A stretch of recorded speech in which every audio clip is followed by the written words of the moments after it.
Chelsea loves Argentinian players. The club has employed several players from the South American nation over the years, from Hernan Crespo to Juan Sebastián Verón to Willy Caballero to Gonzalo Higuaín. The doors of Stamford Bridge have historically always been open to players from Argentina. But that door might soon be closed all because of one guy. Who, why, how, and when. In this video, we'll answer all your questions and explain why Chelsea has a problem with a certain Argentinian player. You see, Argentina had the tournament of a lifetime at the 2022 FIFA World Cup in Qatar. They lost the opening game against Saudi Arabia, which served as a huge wake-up call for them. After that game, they went on to dominate every other team and won the trophy for the first time in almost 40 years. Whether they won the World Cup because of Enzo or the number of dubious penalties handed out in favor of Messi is an entirely different story. But it didn't just happen randomly. Changes had to be made. And one of those changes came in the form of a certain young midfielder, Enzo Fernández. He was never meant to play in that tournament. But after he came off the bench against Mexico and scored a golazo to seal the win and raise Argentina's hopes of qualifying for the knockout rounds, he instantly cemented his place in the starting 11. He would end up starting every other game until the final, contributing 2 goals in 5 starts at that tournament and earning the FIFA World Cup Young Player Award for his performances. After he lit up the world stage as a 21-year-old, Enzo Fernández, who was playing for Benfica in the Liga Portugal at the time, instantly became one of the most sought-after players in the world. Many clubs wanted him, but Premier League clubs Chelsea and Liverpool were at the forefront of the race for his signature. Many of his suitors had problems with his €121 million release clause, but Chelsea wanted him so badly that they had no problem paying it. They agreed to pay Benfica the entire €121 million, which immediately made Enzo Fernández Chelsea's record signing, the most expensive player in Premier League history, and the 5th most expensive player in football history. Chelsea even gave him an 8.5-year contract because they wanted him to be theirs for a long time. But now we're hearing fans calling for him to be booted out, not because of his performances on the pitch, but because of something he did far away in America in the summer of 2024.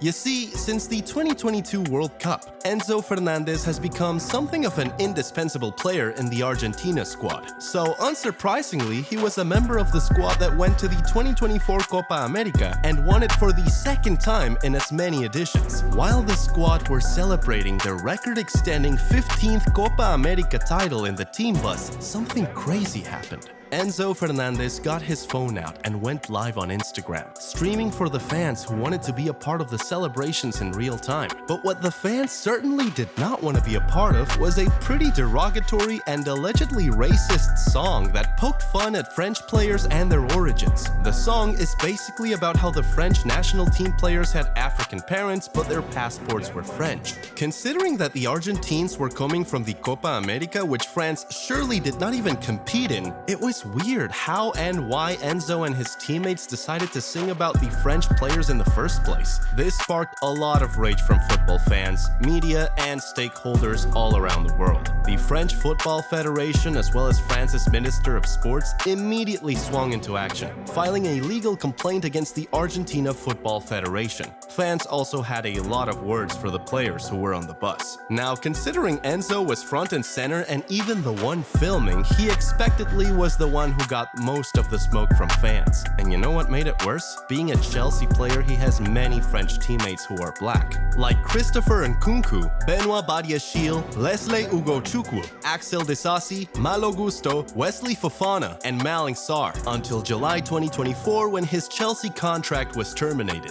One would have thought that having this many French teammates would have made Enzo a little more sensitive about a matter like that, but apparently he didn't care. The Chelsea fans, teammates, and even the club's management weren't pleased, and they all showed it. First, some of his teammates unfollowed him on Instagram. All the French players mentioned earlier, including Belgium's Romeo Lavia, unfollowed Enzo. Wesley Fofana took it a step further, posting the now-deleted video on his social media and tagging it "uninhibited racism." Fofana's post gave insight into how the French players at Chelsea must have felt about what a teammate of theirs had done, so it brought a lot more attention to the incident. Enzo Fernández has since apologized in an Instagram post, but many fans insisted that it was not sincere, with some even mocking the caption with which he wrote the post. Despite this apology, striker David Datro Fofana has criticized him, posting a message insisting that racism has no place in football. The recent Olympic quarterfinal between France and Argentina in the men's football tournament was followed by a massive brawl on the field. 30 players clashed on the pitch after France won the game 1-0, as the grudge match descended into farce amidst the racism storm. Even the officials and coaching staff were involved. Now, the midfielder has had to cut short his holiday after the Copa America to join the squad in the US for pre-season, possibly to try and salvage the situation and ensure he still has a place in the team before the season starts. Will he be able to? Well, time will tell. However, considering that Chelsea announced that they had instigated an internal disciplinary procedure, it is almost inevitable that Enzo Fernández will face some punishment from the club. But what is that punishment gonna look like? A fine? A ban from a few games? Community service? Or will he be iced out and forced out of the club completely? What do you guys think is most likely to happen? And how do you think Chelsea will resolve this problem they have with Enzo Fernández? Talk to us in the comments below. While you do that, slap the like and subscribe buttons if you enjoyed this video.